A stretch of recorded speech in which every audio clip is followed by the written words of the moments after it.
қыздың данасы. Орнымыздан тұрайық, сәлем десіп алайық.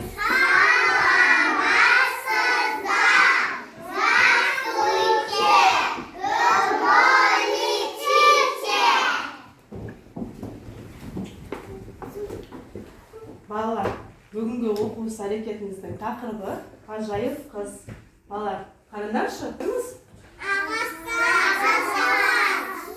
Шыршалар. Шыршалардың түсі қандай?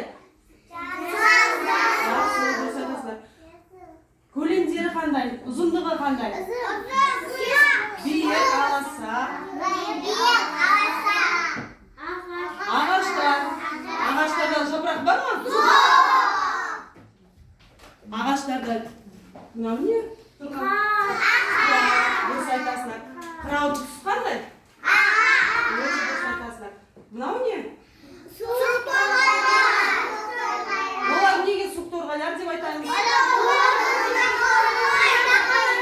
Дұрыс айтасыңдар. Өйткені олар қыстап қалады. Жыл жаққа ұшпайды. Ал суқторғайлар жайлы кім тақпақ біледі?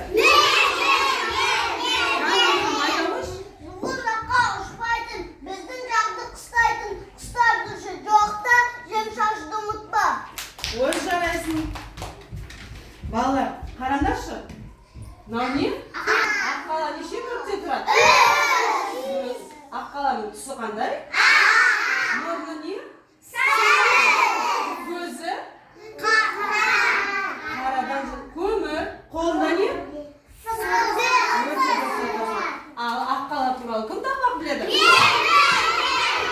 Асылхан, айта қойшы.